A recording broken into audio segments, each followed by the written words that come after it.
Let's start with a story that's been a cornerstone in literature for over a century. The Strange Case of Dr. Jekyll and Mr. Hyde by Robert Louis Stevenson. In this classic narrative, Dr. Henry Jekyll, a kind and respected scientist, concocts a potion that transforms him into the malevolent Mr. Edward Hyde. Dr. Jekyll embodies the ideals of Victorian respectability and morality. However, beneath his polished exterior lies a darker side, a part of his personality that he cannot openly express due to societal expectations. To give his darker impulses an outlet, Jekyll creates a potion that allows him to transform into Mr. Hyde, a figure free from the constraints of Jekyll's moral code. As Mr. Hyde, Jekyll can indulge in all the vices and brutalities that he suppresses as his true self. Hyde is violent, impulsive, and self-serving, starkly contrasting to the benevolent Dr. Jekyll. The story explores the duality of human nature, the coexistence of good and evil within a single person. Stevenson's tale is not just a thrilling story of good versus evil, it's a profound commentary on the complexities of human nature. It suggests that within each of us, there lies a capacity for both greatness and depravity, and that the line separating the two is often more fragile than we might like to admit. I know, I get it. You came here for Hunter x Hunter, not for some analysis of Victorian literature. But hey, I promise I'm going somewhere with this. The story of Jekyll and Hyde was just a little warm up to get you thinking about the concept of duality, a theme that's central to Hunter x Hunter as well. You see, I first started watching Hunter x Hunter when I was 17, almost 10 years ago. By that time, I had already seen most of the popular shonen anime of that time and other anime as well. But Hunter x Hunter, it completely blew me away and instantly became my favorite anime. Since then, I have rewatched the entire show 5 to 6 times and I have read the manga again and again. The rewatchability of the series is out of this world. I still find myself getting drawn to it every single time. This series is very close to my heart, and that's why today I want to dive deep into it. So without further ado, let's delve into today's topic, the art of duality in Hunter x Hunter.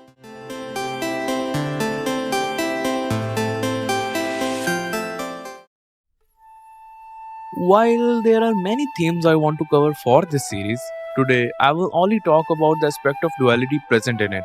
Interestingly, my inspiration for discussing this theme came while listening to the fifth ending of 2011 anime adaptation, Hyori Ittai, which literally means two sides of the same coin.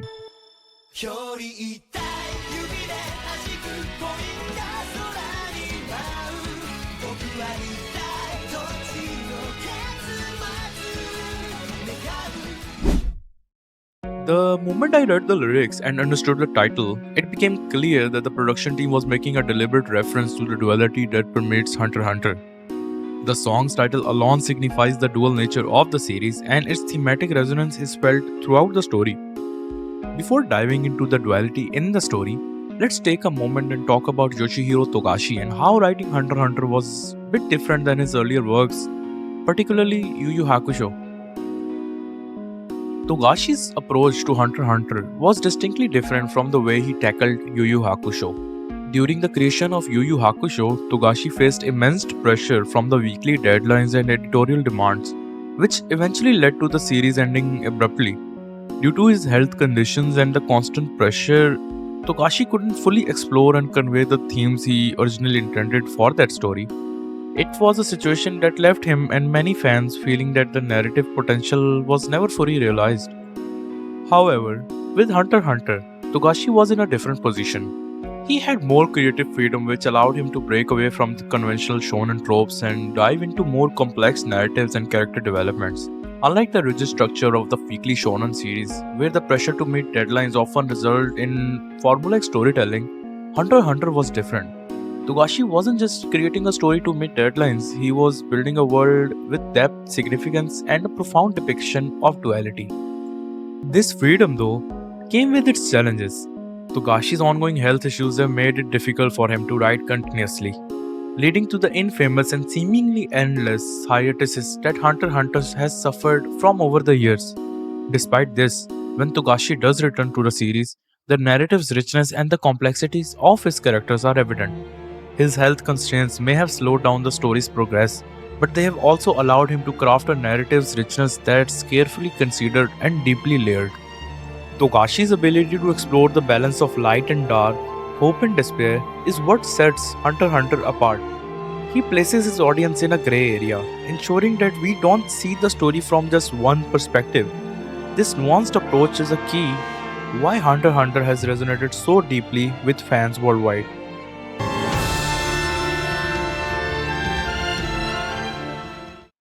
When I first started watching Hunter x Hunter, I thought it was going to be another cliche shonen anime. At first glance, it seemed like a happy-go-lucky adventure, gone freaks or protagonists, all smiles and optimism, setting out on a journey to find his father. The world is colorful, the characters are lively, and everything feels light-hearted and fun. But boy oh boy, I was so wrong. As I continued watching, I realized this series was playing a different game altogether. It was effortlessly killing off characters during the Hunter exam arc.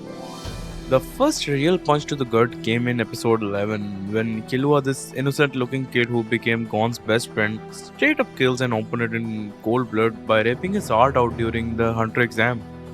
This scene was even more brutal in the manga and the 1999 version of the anime, where Killua was actually holding the heart in his hand instead of putting it in a piece of cloth. One of the standout aspects of Hunter x Hunter is Tokashi's ability to blend different artistic styles and genres seamlessly. For example, the way he integrates elements from the famous shonen anime into a single unique narrative is a testament to his creativity. He combines the energetic, adventurous spirit of classic shonen with a deeper exploration of darker themes. Togashi doesn't just stop at the narrative duality, he extends this concept into the very art style of the series. Take for instance the manga panel where Ikalgo, an octopus-like creature with a distinctly cartoonish design, shares a serious conversation with Palm, who is drawn with realistic human features. This stark visual contrast epitomizes Tokashi's ability to blend different artistic styles within the same story. It's this kind of duality in the artwork that makes Hunter x Hunter feel both familiar and refreshingly unique. Another example is the character Beans, the secretary of the Hunter Association's chairman, who is designed to look like a small bean-shaped figure. Despite his comical and almost whimsical appearance, Beans hold an important and serious role within the Hunter Association. Watching Beans interact with more realistically drawn characters like Netero or the other hunters add an extra layer of intrigue and depth to the series. Togashi uses Beans to subtly remind us that appearance can be deceiving, a theme that runs deep throughout the narrative. Togashi conditions us to accept this duality as natural. What might seem jarring in another context feel perfectly at home within the world of Hunter x Hunter. This blend of light and dark, innocent and brutality, and whimsicality and realism creates a narrative rhythm that keeps you on the edge and deeply invested. The art mirrors the duality found in the story itself, reinforcing the idea that this world is one of the contrasts, where the unexpected becomes the norm and every character, regardless of their appearance, carries a weight and significance in the unfolding tale.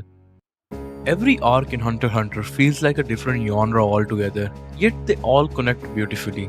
From the bright, adventurous tone of the Hunter exam arc to the dark, introspective themes of the Chimera Ant arc, each part of the story represents a different facet of the human experience. Let's dive into each arc to see how this duality plays out. Take the Hunter exam arc for instance. It starts off like a classic shonen adventure with Gon's journey to become a hunter filled with excitement and camaraderie. But the duality begins to show as the challenges of the exam quickly turns deadly. One of the most intriguing aspects of Hunter exam arc is that despite Hunter x Hunter being categorized as battle shonen, there isn't a single proper fight or battle throughout this entire arc. This unique approach defies the typical shonen formula where the protagonists showcase their power through battles. Instead, Togashi sets the tone for something much deeper. This is further emphasized during the Old Ladies quiz, where the choices between two equally undesirable options reveals the cruel nature of reality. A recurring theme in the series. When Gon couldn't figure out the answer, the old lady remarked that for a hunter, it is necessary to be prepared, highlighting the harsh truths that one must face. It is also worth noting that Togashi uses the ambitions of character like Tompa-sama, who wakes up each day with the sole intent to crush rookies, to reflect the varied and often dark motivation that drive people in this world. Next, we enter the Heavens Arena arc. It seems like a straightforward power up arc, but it's much more than that. The focus isn't just on physical strength, but on mastering Nen, a complex power system that requires strategy and intelligence. The fights aren't about flashy power ups, but about outsmarting your opponent. This arc teaches us that brains can often trump brawn, a refreshing take in a genre dominated by raw power. It's also where Gon and Killua's friendship and teamwork truly starts to shine, balancing their raw potential with strategic depth. The York New City arc makes a turning point in Hunter x Hunter, where Togashi really steps up his storytelling, bringing in more complex plots and darker themes. The story shifts into a crime thriller centering on Kurapika's intense quest for revenge against the Phantom Troop, one of the anime's most notorious villain groups. In this arc, the theme of duality is very clear. Kurapika's burning desire for justice is set against the cold, ruthless nature of Phantom Troop. The troop is a group of villains with unique abilities and complex personalities, making them both terrifying and strangely captivating. This arc explores heavy themes like vengeance, loss, and the moral grey area of justice. Kurapika's inner struggle, trying to balance his thirst for revenge with his need to hold on to his humanity, becomes a key focus. It makes us think about the true cost of seeking revenge and how easily justice can turn into obsession. This arc shows how Togashi's storytelling evolves, diving deep into what drives people and the tough moral choices they face. The Greed Island arc is a fascinating departure from the series' previous themes, offering a unique blend of adventure and strategy within a game-like setting.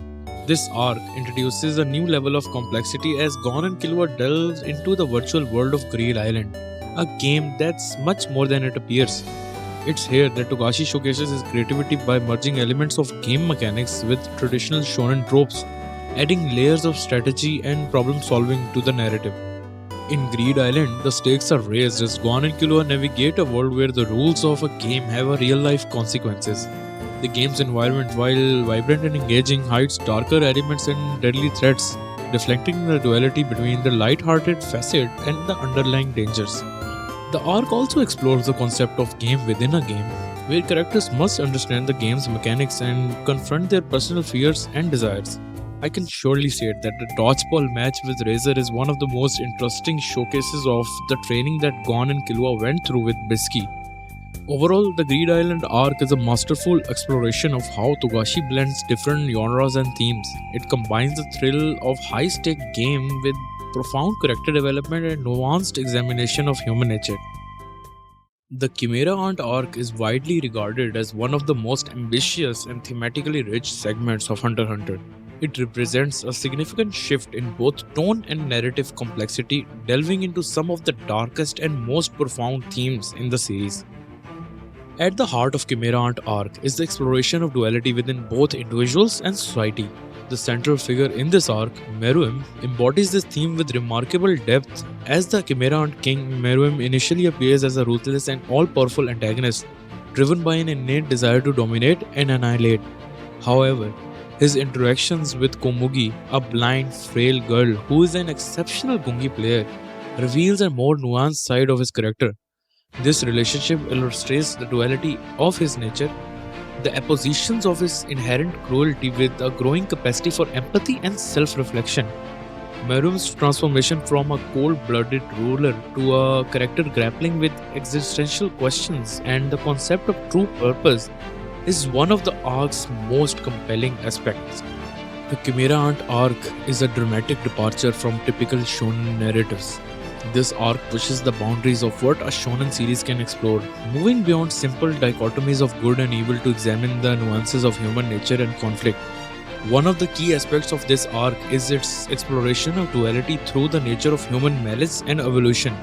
Unlike traditional arcs that might focus solely on clear-cut heroism or villainy, the Chimera Ant arc delves into the darker facets of human potential and the moral ambiguities of power. It questions the very nature of humanity, showing how the capacity for both great good and profound evil exists within all of us. The duality is particularly evident in the tension between the pure malice of the Chimera aunts and the contrasting complexities of human morality. The arc presents a world where traditional notions of right and wrong are blurred, forcing characters and viewers alike to confront uncomfortable truths about the human condition. The final confrontation between Netero and Meruem encapsulates this duality beautifully. Netero's last words to Miriam, highlighting the infinite potential of evolution in humans, can be rendered as a commentary on the limitless capacity for both advancement and malice. This statement reflects Togashi's skillful use of wordplay, where the concept of evolution serves as a metaphor for the infinite potential for both progress and destruction inherent in human nature. Throughout the arc, the emotional weight of deaths and sacrifices amplifies the narrative's depth. These moments are not merely plot devices but serves to invoke genuine responses from the audience, highlighting the realistic portrayal of morality and the consequences of the conflict. The Chimera art, despite its length and criticism it has faced, stands as a testament to Togashi's ability to infuse his storytelling with complex moral questions and emotional depth. It challenges conventional anime tropes, offering a narrative that is both thought provoking and emotionally impactful, demonstrating the rich potential of the shonen genre when pushed to its limit. The chairman election arc marks a pivotal transition in Hunter x Hunter. Following the dramatic events of the Chimera Ant arc, this arc shifts focus to the selection of a new chairman for the Hunter Association. The arc explores themes of leadership, legacy, and the continuity of power. The dichotomy in this arc is evident in the contrast between the old and new generations of Hunter. It examines the impact of the previous chairman's legacy on the candidates and the future of the association. The election process itself is a reflection of the complex interplay between personal ambition and the collective good, showcasing the various motivations and philosophies of the candidates. The chairman election arc serves as a thoughtful exploration of power dynamics and the responsibilities that come with leadership. Now we have the succession war arc from the manga. I just want to mention that I won't be doing an overview on succession war in this video because I have a deeper analysis reserved for another video, so stay tuned for that.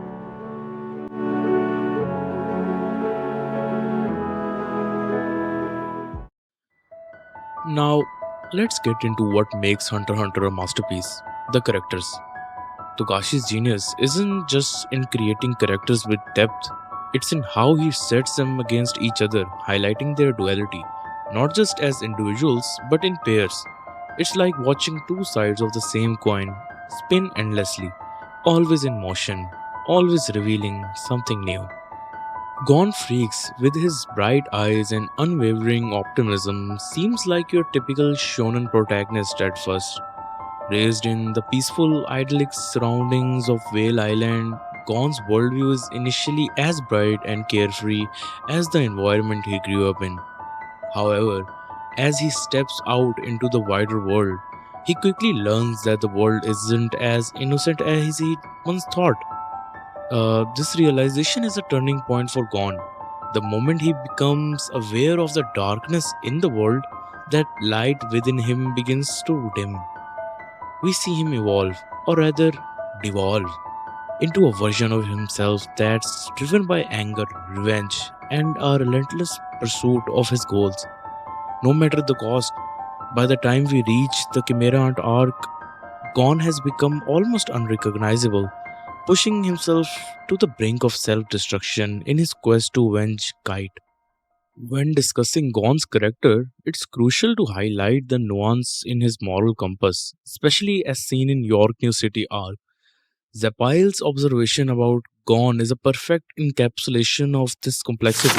なんでこいつに興味を持ったか今ようやく分かったぜ。こいつは善悪に頓着がない。あるのはただ一つ。単純な好奇心。すごいと思ったものには善悪の区別なく称賛し心を開く。つまりこいつは危ういんだ。言うなれば目利きが全く通用しない五分の品。This statement sheds light on the duality within Gon.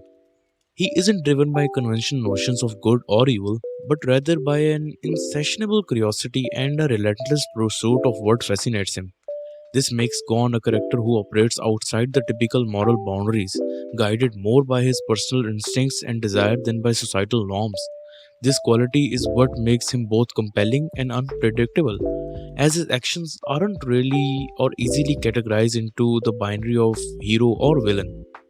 It's a reminder that Gon's true nature is far more complex than it appears on the surface, adding another layer to his character's duality. Now, contrast this with Killua. He's a kid who was born into darkness, raised in the notorious Zoldyck family, where assassination is as normal as breakfast. Killua's life was filled with manipulation, pain, and a twisted sense of morality. Yet, when he meets Gon, he starts to see the world through a different lens.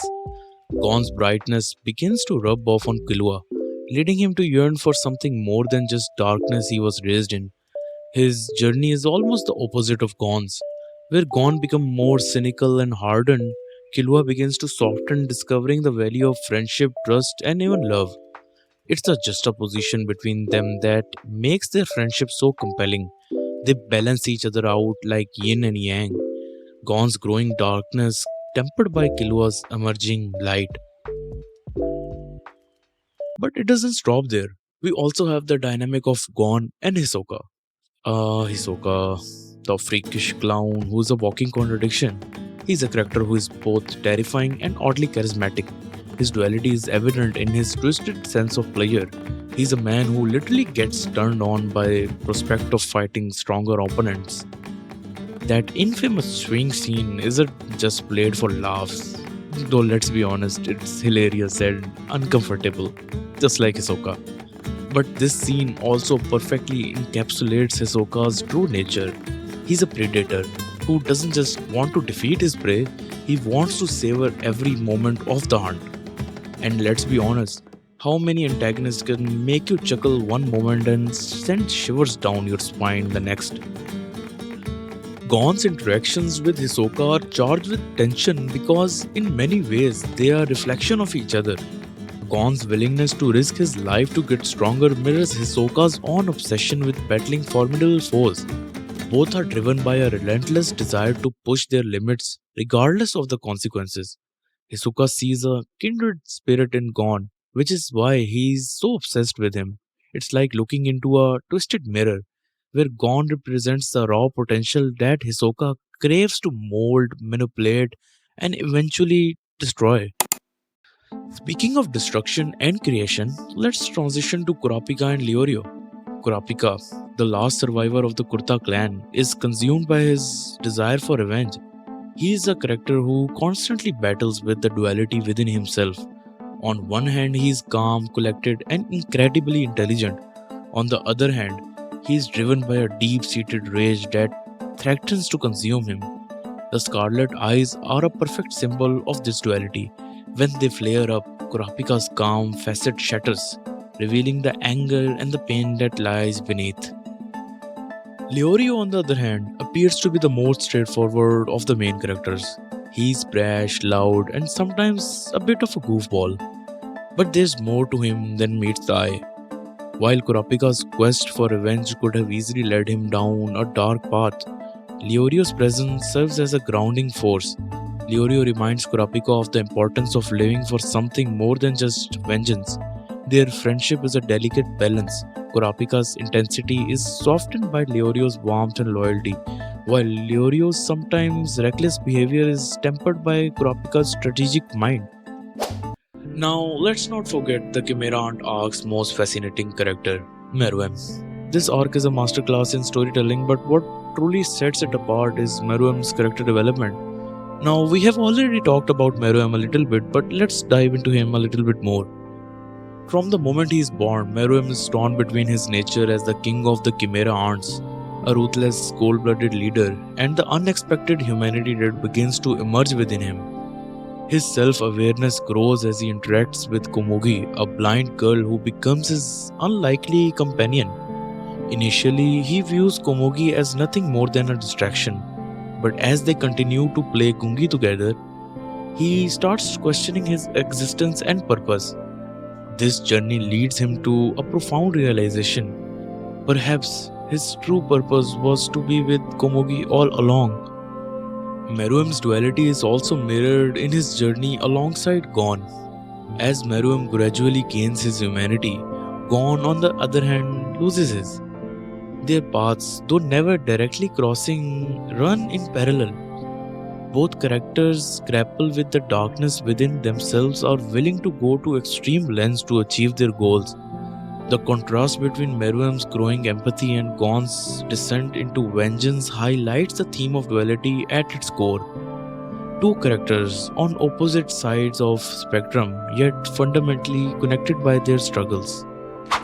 Netero's character in Hunter x Hunter is also a masterclass in duality, embodying the balance between lightheartedness and fierce determination.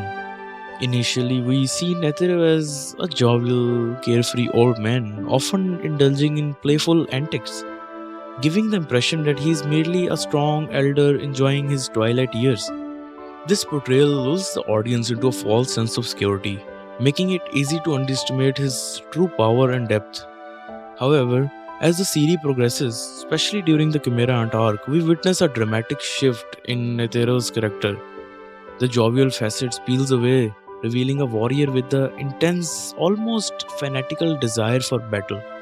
His yearning for a worthy opponent is so profound that it mirrors the existential struggles of Saitama from One Punch Man. Netero's duality is not just in his demeanor but in his very philosophy. On the surface, he appears content and easygoing, yet beneath lies a relentless spirit that craves the ultimate challenge. His dynamic with Meruem is the epitome of this duality. On one hand, Netero is the seasoned veteran, upholding the values of humanity and the Hunter Association. Yet, on the other hand, he is a man who finds joy in the thrill of combat, even against a seemingly invincible foe. The battle between Netero and Meruem is a clash not just of strengths but of ideals, where the both characters represent different sides of the same coin. Netero's unwavering resolve against Meruem's quest for purpose and understanding. Their fight is a powerful narrative of duality, where the old meets the new, tradition faces evolution, and light clashes with darkness. It's in this battle that Netero's true nature is fully unveiled, not just as a protector of humanity but as a warrior who revels in the struggle against overwhelming odds. His final act, the miniature rose, embodies this duality, a weapon that is both self sacrificial and a testament to his unyielding spirit. The detonation of the miniature rose leaves a lasting impact on both Meruem and the viewers, symbolizing the ultimate convergence of human malice and ingenuity in the face of overwhelming power.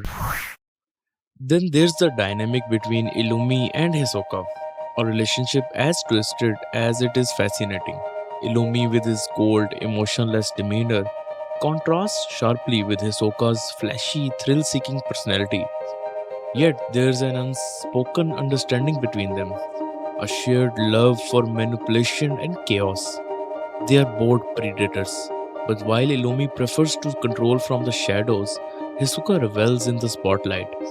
Their partnership is one of the mutual benefit, but it's also underpinned by a dangerous unpredictability. It's a classic case of keep your friends close and your enemies closer, though in their case it's hard to tell where one ends and the other begins. Finally, let's delve into Crollo Lucifer, the enigmatic leader of the Phantom Troop, who embodies duality in a captivating way. Initially, Crollo appears to be the quintessential villain, commanding a group responsible for horrific acts, including the massacre of Kurapika's clan. This paints him as a clear antagonist. However, as we get to know him, his character reveals layers of complexity. Crollo is not just a ruthless leader, he combines immense power with sharp intellect and strategic brilliance. His charisma and charm can deceive and attract even his enemies. This duality, his cruel actions contrasted with his magnetic personality, is central to his character's intrigue. Togashi crafts Chrollo as a villain with depth. While he shows no mercy to foes and innocents alike, he is deeply loyal to his Phantom Troop comrades, showcasing a different side of him that values loyalty and camaraderie. Chrollo's origins from Meteor City, a place of abandonment and despair, further complicate our view of him. He represents a city and a people forgotten by society, fighting to reclaim their dignity. His backstory challenges our initial judgments, not to justify his actions, but to offer a nuanced understanding of how external cruelty and harsh upbringing shape individuals into what they become. Every character in Hunter x Hunter is a study in duality, but it's their interactions that truly bring out the depth of this theme. The way they clash, connect, and evolve together creates a rich, layered narrative that keeps us on the edge of our seats. As we continue to explore this world, we see that it's not just the battles, the power ups, or even the goals they strive for. It's about the internal and external conflicts that define who they are and who they might become. And that's the true beauty of Hunter x Hunter. The duality is not just in characters, but in the very fabric of the story itself. Hunter x Hunter is without a doubt one of my all time favorite stories. It's the kind of series that you just can't stop thinking about. And believe me, I could go on for hours dissecting every little detail. But today, we have only scratched the surface by exploring the theme of duality.